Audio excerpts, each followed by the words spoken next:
All right. Well, thank you everyone for attending our latest installment of our Monday guest speaker series. We are so excited to see all of you and to have our wonderful speaker here who I'll introduce in a minute.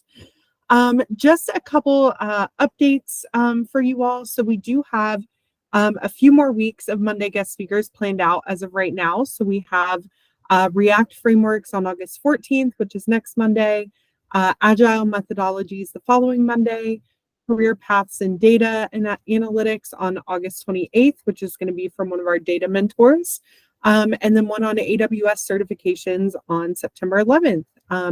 If you know of a topic you might be interested in hearing about, feel free to shoot me a DM on Slack or send me an email. We're always looking to find some new and interesting topics every time we do these. We also have an in-person hiring affair coming up on Monday, September 11th. So this is going to be for folks who have completed a full pathway already. So if you're just starting intro, or if you're in your module, hold tight. We're going to have some more events for you all coming up. But if you are an alumni program, keep an eye out. Tomorrow we're going to send the registration form as part of our Tech Careers newsletter, and we'll also have that in Slack. So feel free to keep your eye out for that. Just a few, oh, and there comes the rain on my side, Scarlett. Just a few housekeeping items. Please keep yourself on mute throughout the presentation. There's going to be plenty of time for questions. You can use the chat to either chat, share comments, ask questions, but we try to keep everybody muted just to cut down on some of that background noise.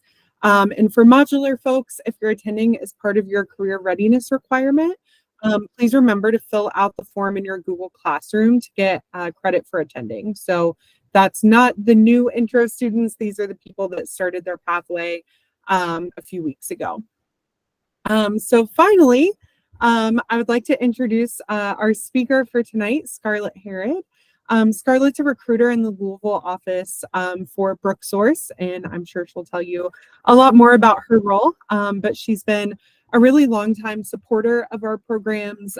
She's helped out at our hiring events. She's done other talks similar to these that I know have been really popular and very useful to our students. And one of the great things about Scarlett is she has a lot of experience working with early career folks in tech. So we come across a lot of recruiters who really are only looking for and only care about like the very top senior level people, whereas Scarlett has a lot of really great experience and insight into folks who are just starting out like you. So we are here tonight to hear Scarlett and to talk about how to find remote jobs, how to stand out in your remote job hunt. And with that, I will go ahead and turn it over to you, Scarlett. Thanks so much for being here with us tonight. Oh my gosh, thank you so much for having me, and what a wonderful and nice introduction. Yeah, to give a little, this is my first time using Google Meet as like a large group and everything, so bear with me. I've only done it for like smaller meetings, so this is super exciting. But yeah, I'm Scarlett. I work with Brooksource. I've been with Brooksource for almost 5 years now. And like Shannon said, I primarily focus on folks that are early in career and trying to get into tech. So a lot of the stuff that I'm going to be talking about today is really just like, you know, how to navigate the virtual hiring process, how to, you know, find jobs and stuff too. I have some slides, and obviously, but like if there's anything that comes up, do not hesitate to chat feature any questions that you might have. I'm a pretty open book when it comes to hiring and stuff. Like I said, I've worked with, or like Shannon said, I've worked with Code Louisville for almost 5 years now in that same regard too. So love to network with anyone that's trying to get into tech and everything. But give me 2 seconds. Let me share my screen. Let's see. Oh, I might not have screen sharing permission yet. You should have a little like rectangle with an arrow pointing up. Do you see that? Yeah, I clicked it and then hit share, but I'm getting a Google Chrome might not have. Oh, wait, hold on. It might be my computer. Give me 1 second.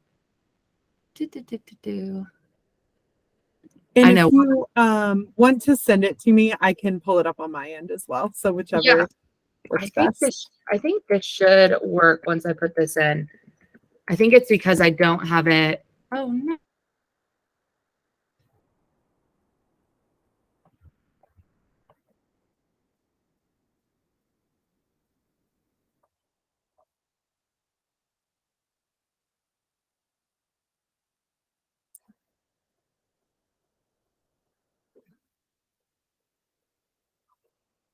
You're muted, Scarlett. Okay, Welcome back. so sorry. I don't know what just happened there. That was crazy. It just like kicked me off and reopened. It was so weird. Okay, hold on 1 second. There we go. Now can you all see my screen?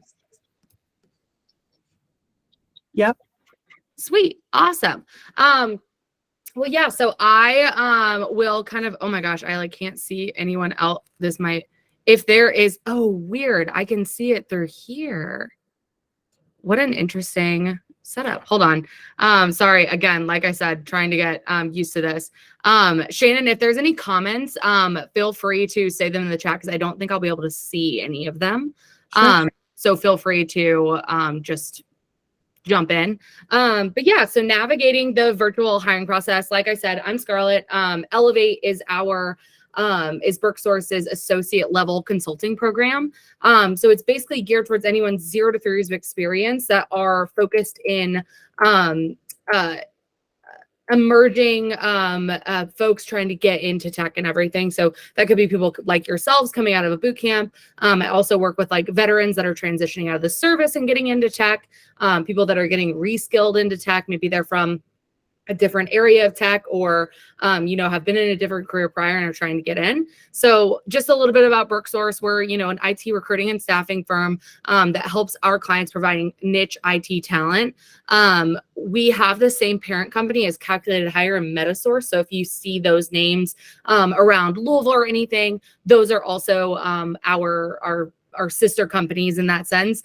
They both each have Elevate programs as well. Metasource actually is like all healthcare IT. So sometimes they do have things like software engineer opportunities as well. But like I said, Elevate is our associate level hiring program. So we do pre and post placement career coaching and support when people are like actively looking for a job, but also when they, get started in a role with one of our clients by chance. So me as a program coordinator, I'm kind of like a free career coach where our services are totally free to people of interviewing, like resume critique, like preparation for the job, interviews and stuff like that. So we're, a resource for anyone to utilize that is looking to get into, an IT role.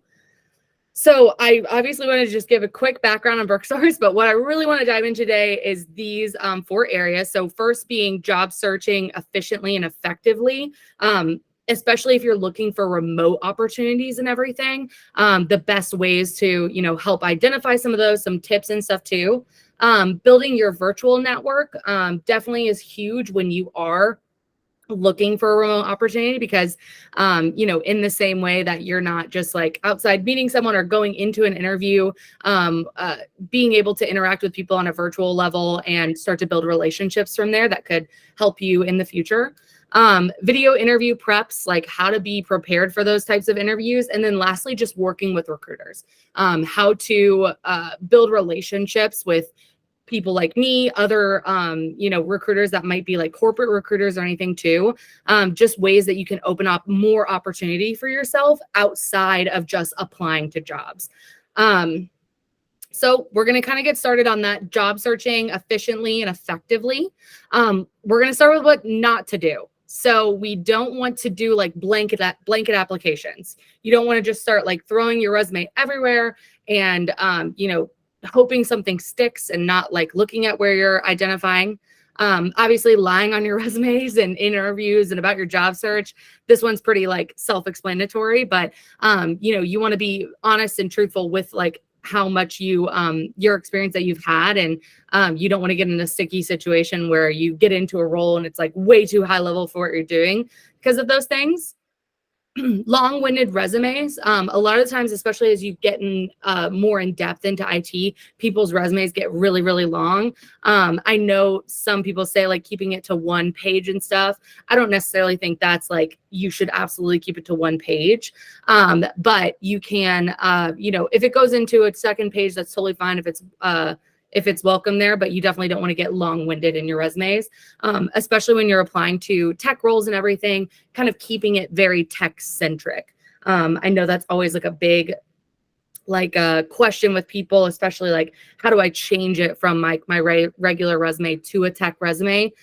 So starting to be very centric on those tech skills that you're bringing to the table, the portfolio you have, your GitHub projects, and then even if your experience is, in another career, they're still noticing, the recruiter's still noticing that you're actively trying to get into tech. So more on the what to do. Be very realistic. Obviously, I get the feedback all the time that people say, well, every entry level role says it needs like 3 years of experience or something, which I 100% get. I think that's kind of doesn't make sense, and that's not realistic. But especially with those ones too, just making sure, you're not just applying to like mid to senior level roles or anything, or seeing like if you're in the modern JavaScript space and not applying to jobs that are 5 years in advance or 5 years of experience, but really trying to find that sweet spot of that 0 to 2 years, I think is more than realistic for everyone kind of applying. Even when it gets to that 3 years and it still says like junior or associate or anything, I think you're still totally welcome to apply to those. Sometimes that experience kind of includes that like, project experience, education experience, all of that stuff too. Communication is key, really talking to recruiters and everything, and really telling them like what you're interested in and what you want. I think also just being transparent in your job search. One of my biggest questions when I talk to people is, where are you at with your job search? Like, have you just gotten started? Are you actively interviewing? What does that look like? Because recruiters often want to be able to help you in that sense. So say you're, someone that's interviewing actively, but you just haven't gotten across the finish line yet. Then I'm kind of asking those questions. Okay, what do you think is not getting you across the finish line? What is that like? Are you missing it on the tech interview space? Are you missing it on the behavioral interview space? Just to help with that coaching and understanding there. But also, if you're open about, I have 3 opportunities I'm interviewing for right now, sometimes that can push recruiters to say, okay, cool, I think you're the great, like perfect candidate for this. I'm going to try to push this process forward and faster so that, we can get you for that role in that sense. 2, know, or 3, 2, 3, know what you're looking for. I think that's huge, especially when you're getting into tech and everything. You can be open to like a lot of different things, but really honing in on what you're passionate about.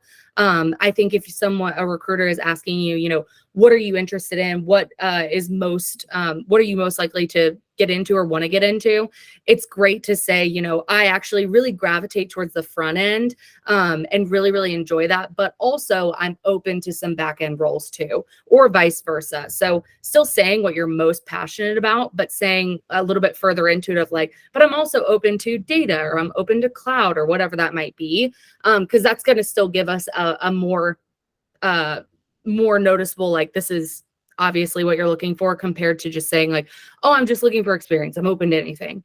So just really knowing you're looking for, especially on those remote roles too. If you're someone that like anything on site is a deal breaker, being very transparent about that too. I know a lot of, remote roles and everything. I've had experience of, if it's a remote role in Louisville, Kentucky, sometimes it's like great to still be open to like coming on site like once a quarter or something. So kind of giving information into that will definitely help from knowing what you're looking for. And then updating your information and resume constantly. So portfolios, GitHubs, like really showing that you're utilizing those things. And it's also a great way to keep you front of mind with recruiters. So if you are updating your resume and then sending it to a recruiter every time that you update it, like your very close contacts, that's going to keep you front of mind with recruiters. So even if they don't have a job right now at this moment, if there's one that opens up, a couple months down the line or in a couple weeks or tomorrow, whatever that might be, they're immediately thinking of you and saying like, oh, John Smith has this experience on their resume, like, you've seen it multiple times. So kind of being proactive in that way. Best practices on how to stand out. Like I said, that transparency, honesty. I love building like really good relationships with people that I just know what they want. That also helps from a sense of, there might be managers that I've worked with for 4 years that have hired people from Code Louisville or somewhere. And I can kind of be able to proactively like find opportunities for them that might not be open roles, but just being proactive in that piece. Organization, really keep track of where you've applied and who you've talked to, especially with remote roles. If you're kind of going all across the country and anywhere and everywhere, you want to make sure that you're keeping track of that so that when a recruiter reaches out to you, you're not having to ask like, oh, what job was that again? Because I feel like that's been a big pet peeve of people since kind of going to the remote aspect is there's so many different people that could apply. So then people are applying everywhere and they will say that of like, oh, I don't remember what role I've applied to. So just keeping track of that. Your purpose in applying. This is so interesting, but typically recruiters can see how many jobs you've applied to on LinkedIn. So just keeping that purpose there on like why you're applying to certain jobs, not just blanketing it across everything. And then over communication, like letting recruiters know like, hey, I'm actually at this process, or like I found an opportunity, or I'm still looking. Just really communicate some of those things that you're open to again, keep front of mind.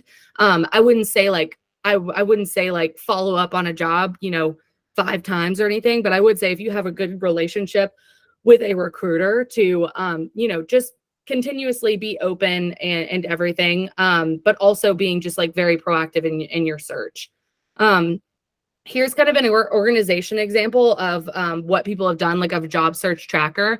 So you can see that someone, you have the name of like the recruiter on there, you have their email, you have the company, the position, just really keeping track of where you've applied and everything. So kind of following up, maybe pros and cons, like what you're interested in, what you're not, all of those things.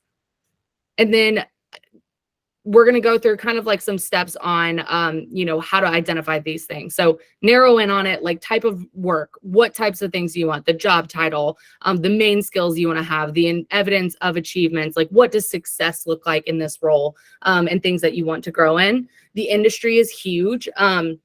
Sometimes, especially if you're looking for remote positions, again, like if you blanket that across of just looking for a remote software engineer, you're going to get so many things across so many industries. And it's also going to show you the most like applied for jobs and stuff too, or just by date. So if you narrow it down into an industry that you're interested in, it might kind of narrow that search and help you like decide where should I apply compared to just going everywhere.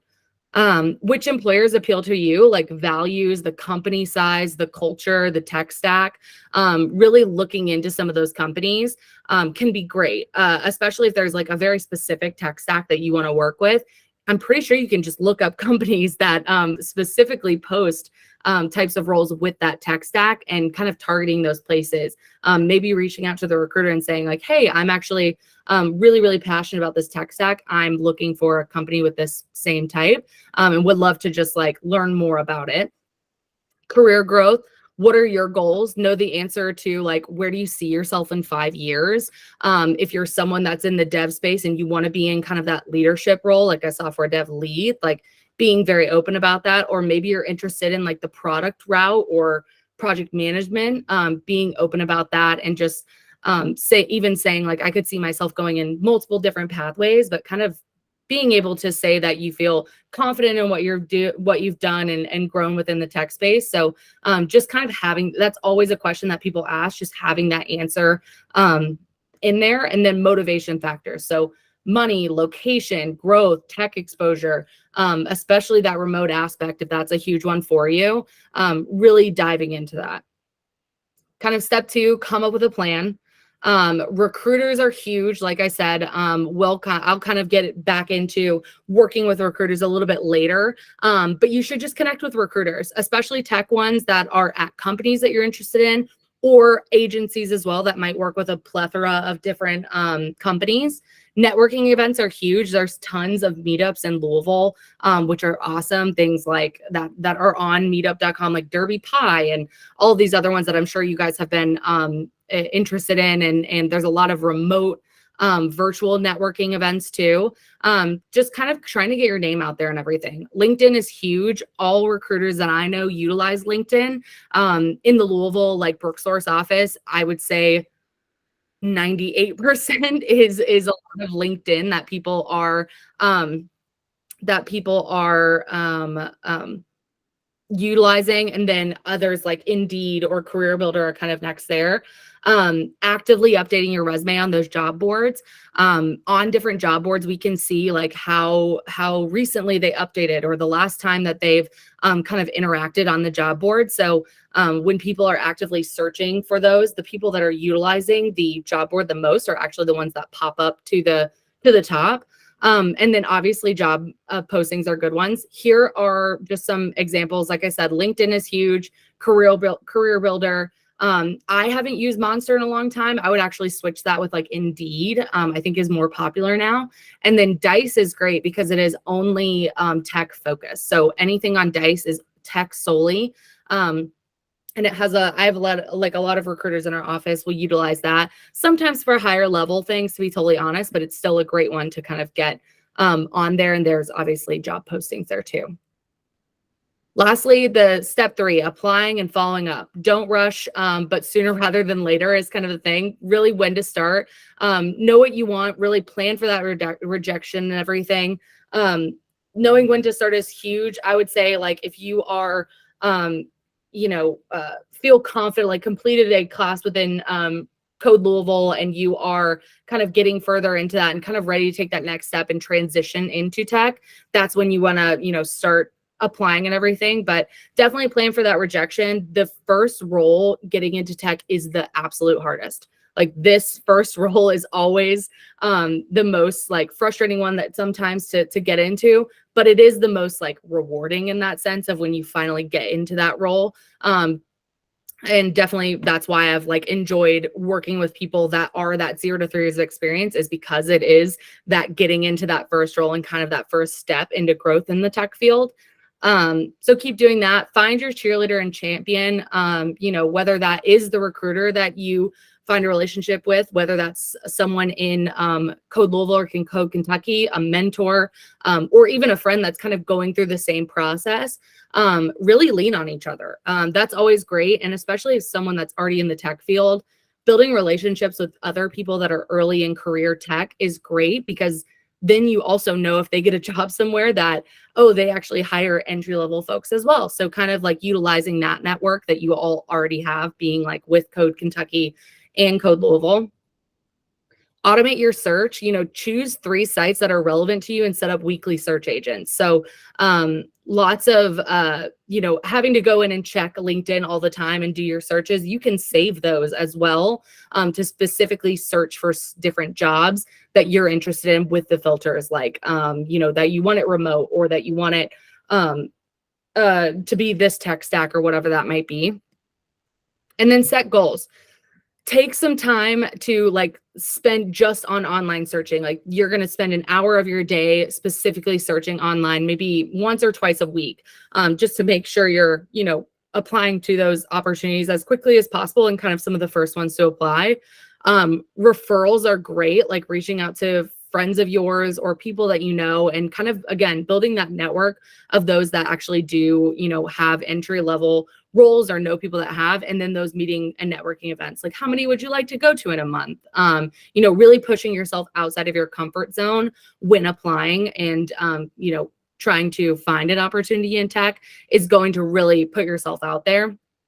I would even say like, connecting with people that are, have graduated Code Kentucky or Code Louisville in the past and are in different areas.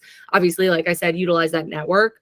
but also just asking them about their experience in their first role outside of education, I think is always huge. And people love to talk about that stuff. People love to connect on, how their experience has been and what they wish they did different and any tips or advice getting into tech. So really utilize that and build those relationships. And then here's some quick tips for remote, especially, search for remote jobs in areas that aren't major cities. If you're, like I said, kind of narrowing down that job post earlier, if you are consistently applying to jobs in Seattle or New York, those jobs have thousands of applicants too. So sometimes a trick is, identifying other maybe states or cities that are smaller that people really aren't like looking at, in the sense of setting that out to setting that to like their specific preferred location. You can still set it to remote, but doing like St. Louis or just specifically searching in Tennessee or West Virginia, or places that aren't sometimes like huge tech hubs by any means, but they might have opportunities that are getting missed by like a LinkedIn or something, because LinkedIn is like promoting the jobs in those major cities and stuff too, just based on their algorithms. So kind of keep that in mind, and you really narrow down your search there. I always like mention that many organizations, like even though it might be a remote opportunity, they're more likely to hire someone that is within their area or within drivable distance still, just because you can kind of say that like, well, quarterly, I'd love to like come in, or are there any, if there's like a major monthly meeting or something that someone that is fully remote could still come in and be a part of. So sometimes employers will like that too.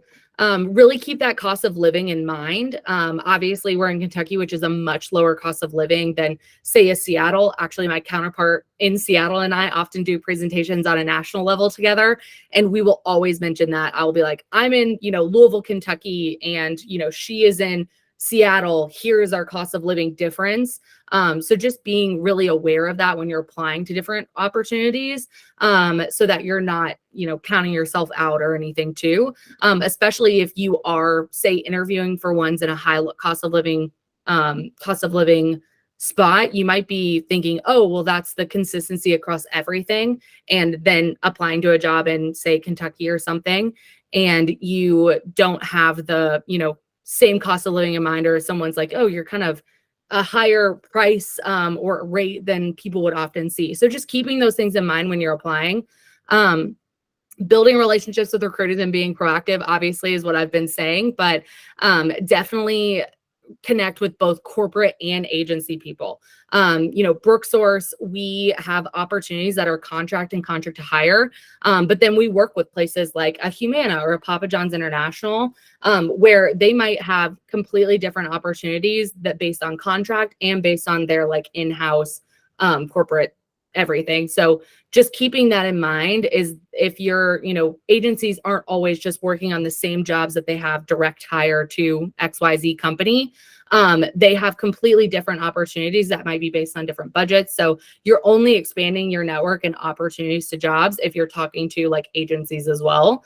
But obviously being aware of the different ones like in the area, or ones that are consistent and trustworthy and everything. But I always think that's great. Places like a Brooksource, or even talking to like a tech systems recruiter or Insight Global, or any of those, just to expand your network and have kind of that point person, so that if you're ever seeing something from a Brooksource's website, oh, I'll go ask Scarlett if this is open, or if she can help me identify someone to talk to about this.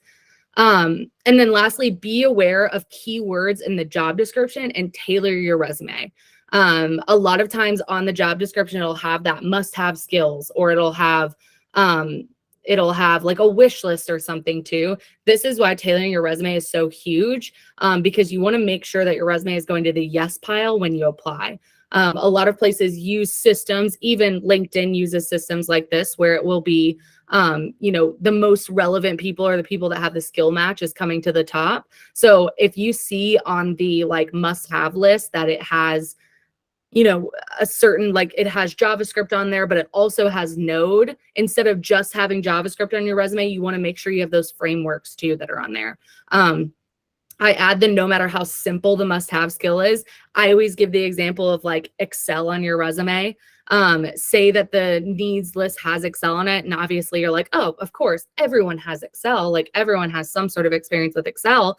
But say you don't have it on your resume, but it's on the job description, you might get filtered to the no pile because that's not on your resume. So they don't know that you have that experience. So just keeping that aware of when you're tailoring your resume to pay attention to those skills on there is really huge. But before we get into building that virtual network, I can't see anyone. So if anyone has any questions, definitely go for it. Scarlett, we had a question in the chat that had to do with your last slide. David was asking, I know you were talking about cost of living differences. So do employers take that cost of living difference into account when talking about salary? I would say yes, for the most part of if they know where they're located in that sense. I like, for example, if I'm hiring for someone in Louisville, Kentucky, and I see someone from California apply, they're not the first ones I'm talking to because I know that they're just going to have a higher cost of living, and they're probably not going to equal out or they're probably not going to be okay with that expected pay. But it could be different for people applying to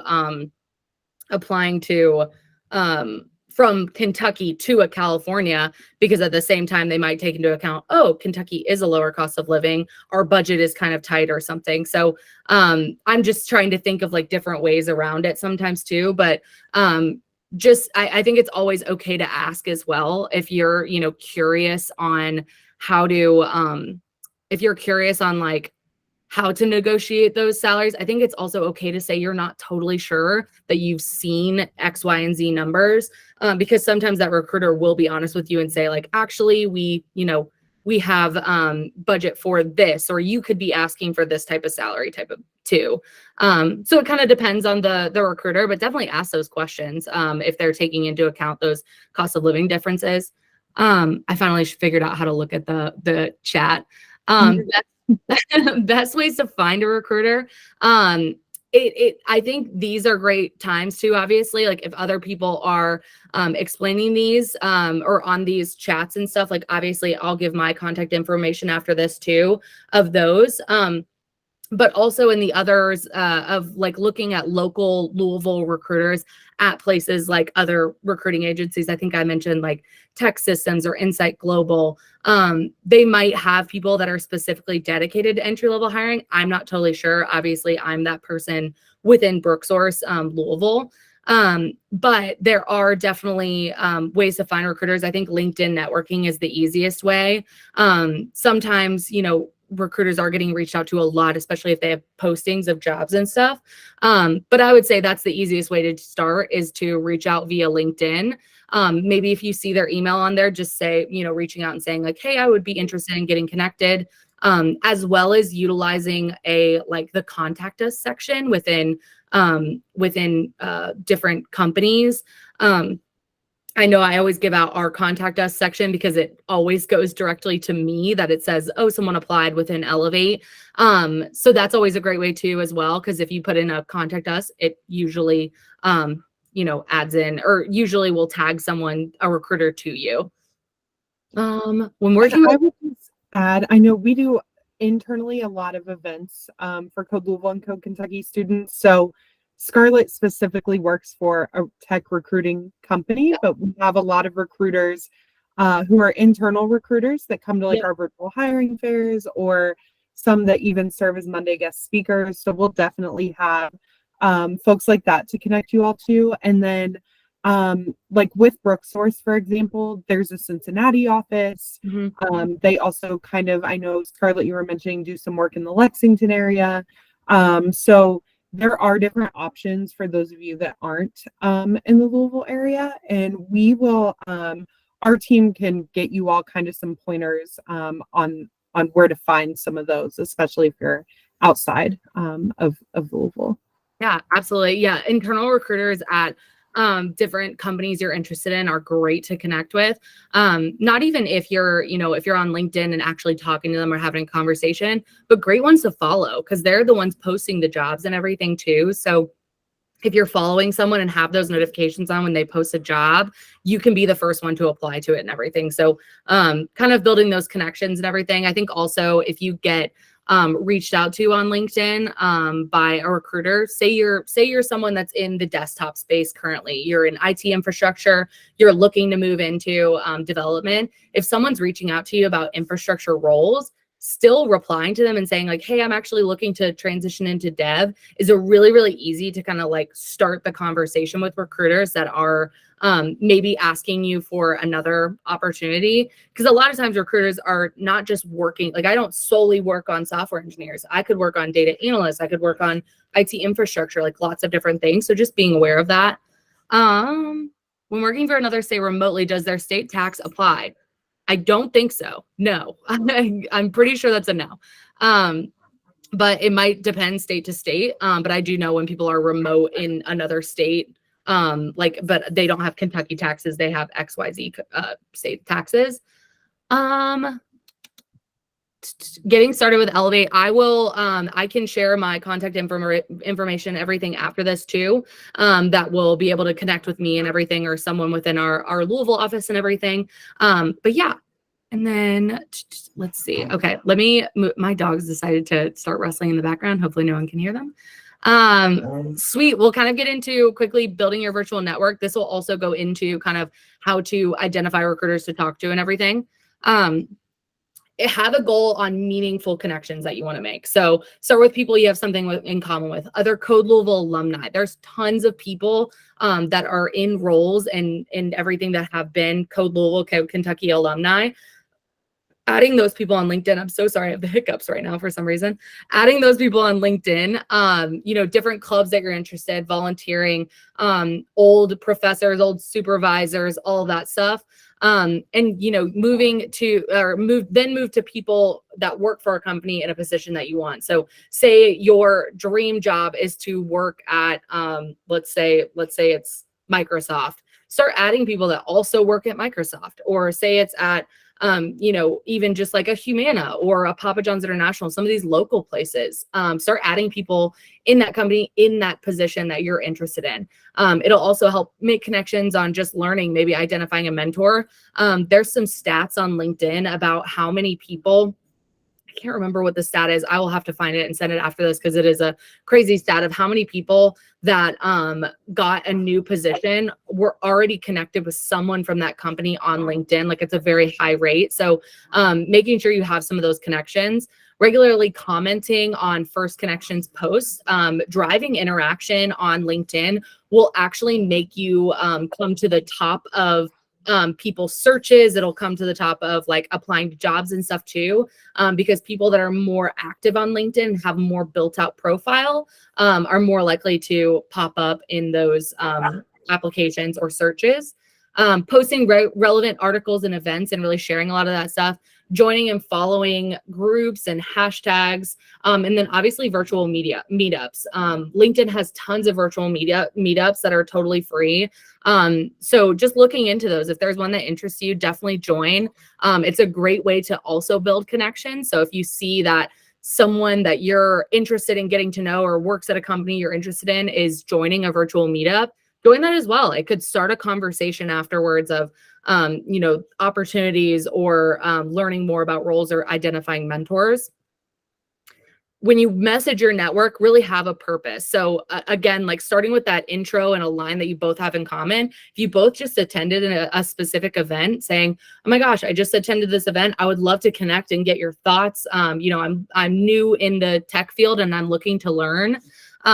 You already have something in common. You attended the same event or anything, or you follow the same thing, kind of utilizing those things. State who you are, why you're reaching out. You want to be, you want to break into the tech field. You're wanting to learn, really having that call to action of like, do you have, a couple minutes to just chat and connect, be really brief and concise. And don't be afraid to follow up. A lot of people get a lot of messages sometimes, so it's always totally fine to follow up and everything, but definitely not writing out a huge long message is always good. To be honest, on LinkedIn, the little box of when you pop up and says you have a message is really, really small. So, keeping that in mind and making your message like quick and, conversational is always great. But that's a little bit about obviously building a network and everything.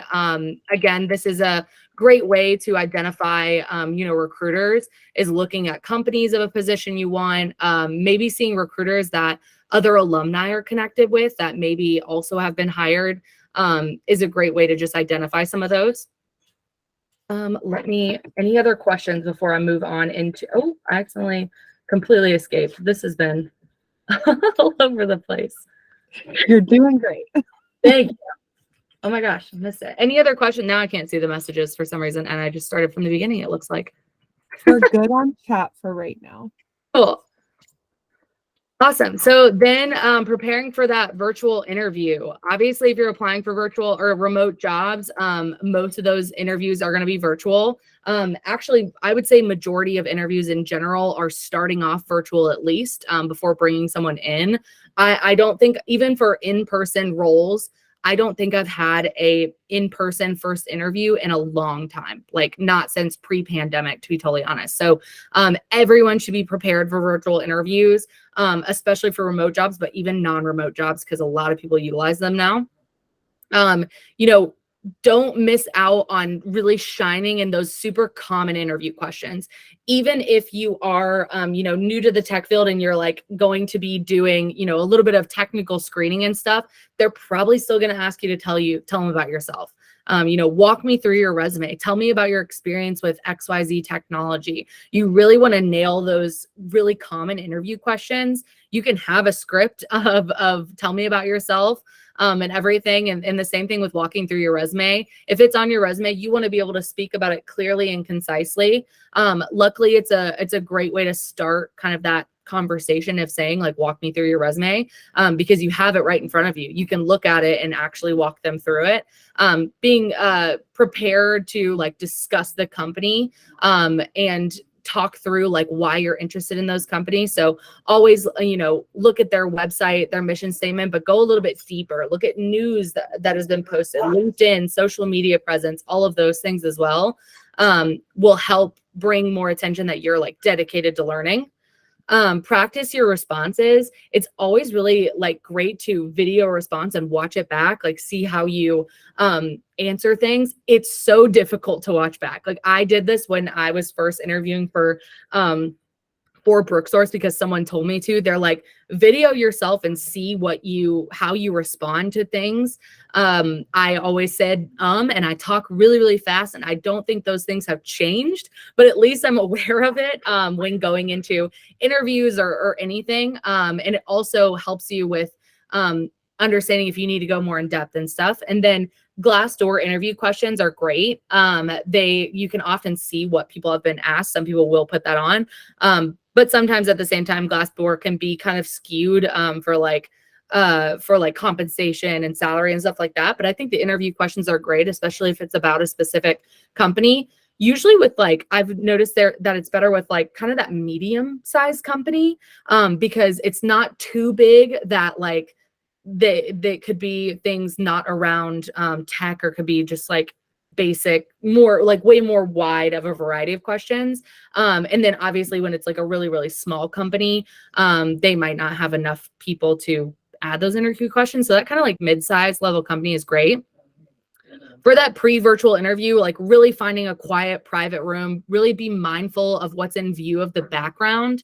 In any way that you can just have a blank wall behind you, that is the best go-to probably, unless you have like a beautiful, work from home setup that some people do, and I'm always jealous of them. But it's always great to kind of just set, up against a blank wall.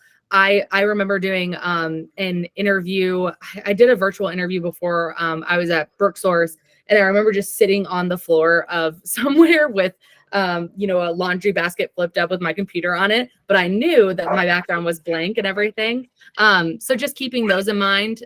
Test your audio and your computer. You can always do a test ride with a family or friend, just getting on a call, like making sure it works. There's nothing more uncomfortable than getting on, like I got on earlier to a call and my headphones weren't connected correctly, and that's never fun, and it's just kind of like an awkward thing, and then can really take you out of it and make you more nervous. So really test drive that before coming in. Have your resume printed for that reference, maybe pulled up on another screen. But you really want to avoid, one thing I run into with people interviewing virtually is that they're not looking at the camera, they're looking at their other screen the whole time. So being very cognizant of where your camera is really big. Have a glass of water ready next to you. One of the best advice that I ever got was always have a drink next to me, so that if someone asks you a question, you can take a sip of the drink and think to respond, set it down, and then you're ready to talk. So it helps you kind of gather your thoughts when getting asked a question, and gives you a second to pause and kind of like take a deep breath before answering. Grab a pen and paper to take any notes, find out what type of interview it'll be. That's one great thing about working and getting to know recruiters, is they'll probably tell you a little bit more insight into the interview. For example, if I'm prepping someone for an interview, I usually give them, like, identify the LinkedIn of the person that's going to be interviewing them. Is it going to be behavioral? Is it going to be tech? Like, really preparing in the best way possible. If the interviewer is like, I don't really know, or the recruiter is like, I don't really know what type of interview it's going to be, always prepare for the worst. Always prepare for the big panel in front of you that is asking you, tech questions about everything. But you're going to be over prepared when it comes to actually, asking just experiential questions on your resume or being very behavioral. So just being prepared in that sense. I think it's always totally fine if you get an interview scheduled to ask, hey, is this going to be tech centric, or is it going to be kind of behavioral? I think that's always great to ask, because maybe the recruiter isn't thinking about it and doesn't let you know. Just being aware of that. Send any project examples prior, or have them ready to send, especially if you're getting on more of a technical one, or the opportunity is you talk about the specific project in the interview. I think it's great in your follow-up email afterwards to say, hey, I would love to send you a link if you want to check out, my website that I made or something too. So always be open to sharing that stuff too, because it's showing your passion and everything. For the actual interview, be ready 5 to 10 minutes before you interview. Nothing worse than calling someone at like 3 minutes past their interview. Hey, you haven't joined the interview yet. Are you there? And they're having like tech issues. So be ready 5 to 10 minutes before. Maintain eye contact. That's what I was saying, of like looking at, some people look at the other screen. It's so awkward if you're like looking at, like I'm looking at the camera and looking at you and you're this way. Consider hiding your video so it doesn't distract you. I always fall into this where I look at myself or something. Minding your facial expressions and body language. It's really hard in virtual interviews to really show your personality and really show your enthusiasm and excitement. So sometimes you have to be overly enthusiastic, keeping things simple, of making sure you're smiling, making sure you're, actively listening, nodding your head, just because it's hard to really get that feel of your body language or your enthusiasm through a screen. Make sure to dress professionally head to toe. Obviously, you have this guy sitting over here with swim trunks on, and from the bottom up is, a suit and tie with a beer on the other side. Just being, professional from head to toe. And in this point, obviously, they're probably seeing you here up, but still great to know. Wearing a headset with a mic is okay. Obviously, in a quiet room with just like the computer audio is totally fine too. And then obviously showing your personality. Culture is a huge, culture fits and culture ads are so huge when it comes to, your first role, especially when it's like a high willingness to learn. We're looking for people with like a technical aptitude, like that very excited, enthusiastic feel. I always say attitude and aptitude are what I look for in people that are going to be, great junior developers, because they are, really dedicated to learning, really excited and passionate about tech. It's actually great when people are going through a boot camp, because I feel like people have found their way to tech and have really decided like, oh, this is something that I want to chase and learn. So really showing that through why you've gone to a boot camp, why you're, trying to break into the tech field. And then questions to consider. So make sure to ask, like, what is your virtual and remote onboarding process like? How that's always the biggest thing. I think companies are still trying to figure out how to onboard people remotely. So asking, what does the training look like on a remote onboarding process? Who's going to be my go-to person to talk to when I have questions? Because sometimes we used to say it takes like 2 weeks to ramp up and really get started. I feel like with remote, it kind of takes that 3 to 4 weeks to really get onboarded and ready, because someone isn't across from you and in person anymore. So just asking those questions of what the structure will be. How have they been maintaining company culture remotely? Everyone wants to work for somewhere that is still fun and exciting and has collaborative environment and everything too. Ask them how they're maintaining that in the remote setting. Maybe it's changed from beginning of the pandemic and everything, where we're having a bunch of virtual happy hours, just being like, I can't believe we're still at home. But just seeing how people are maintaining that and growing. And then how would they measure success in this role? A great question to ask is saying, in 3 months from now, 90 days in, how will you know you've made the right decision hiring me? I think that is like a super impressive question to ask people of how do you measure success in this role? And especially when, you're someone that is, early in career into tech, like what do you expect from someone in that kind of early in their career? Learning to answer like can you do the job while working from home? Are you willing to visit the office or work from an office? How have you been spending your time, like from the remote aspect and everything too, and how it kind of shifted? Like if you were someone that shifted to the remote aspect, that other time of like learning, and how do you dedicate to those boot camp and classes and stuff too, to continued learning, I think is always huge. I think of that when people are kind of in that gap of they've been going through a lot of learning and they're still trying to land that first one. A lot of the times we will ask, like, how have you been keeping up with your education? Like, how are you keeping up with the tech that you're learning? And really diving into that and saying, like, this is what I've been trying to learn. Here's what I'm targeting and hoping to learn, so that, and projects that you've been working on, all of that stuff, just so that you're not missing anything from that, time period of job search and everything. And then I know we're running low on time. Obviously, we can always talk about the recruiters and everything too, or working with recruiters in the future. But want to answer some questions from the chat and everything really quickly. I think I can see it now.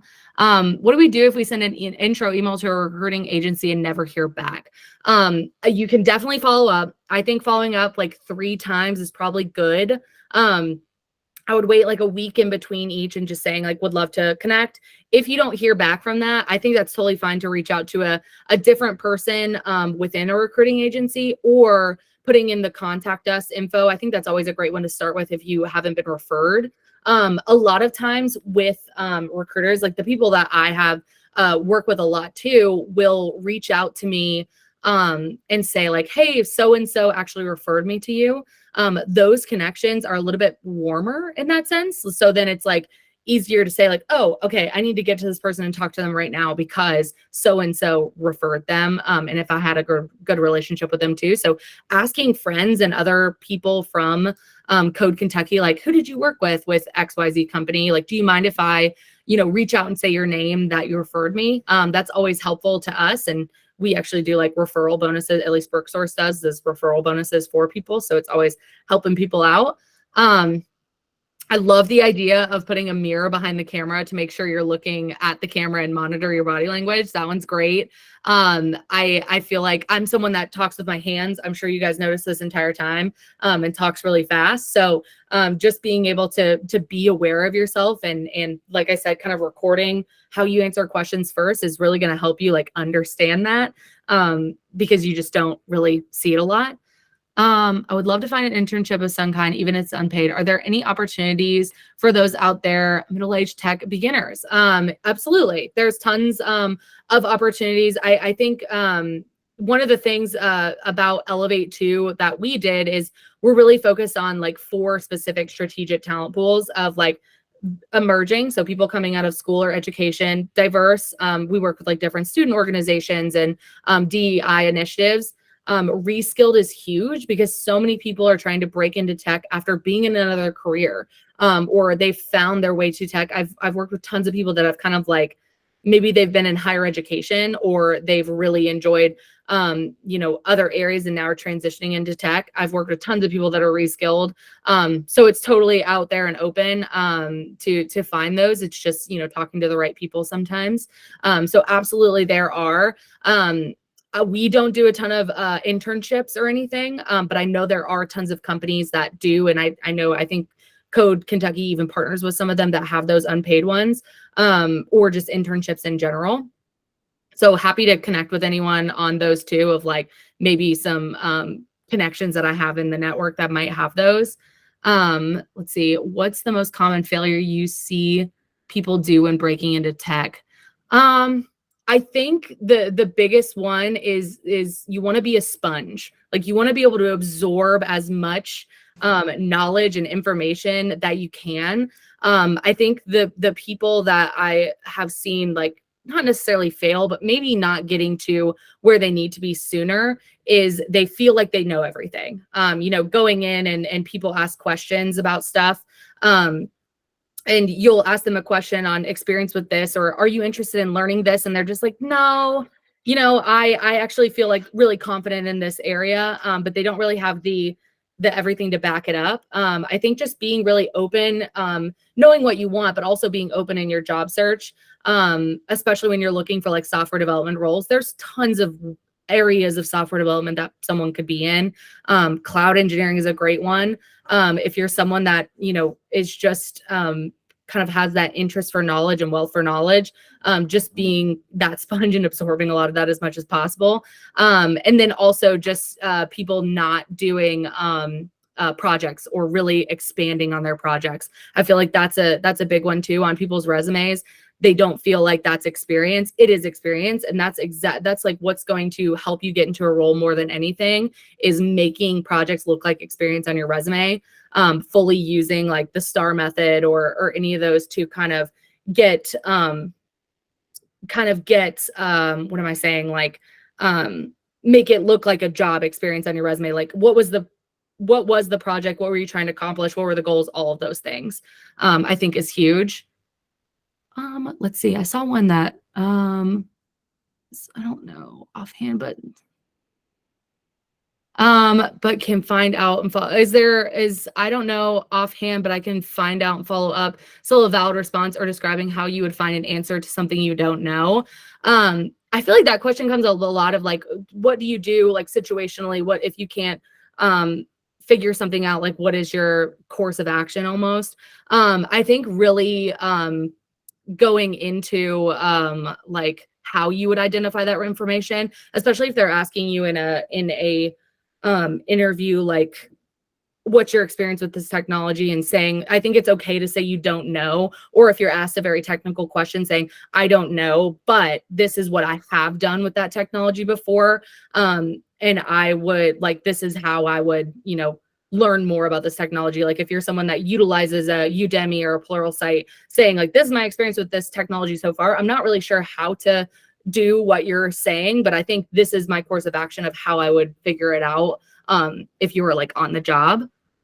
Do you know any agencies that have a reputation for successfully working with reskilled or lateral shift tech jobs? Some of us who are well past 20 years and have kids to feed as a good shot of higher salary as possible.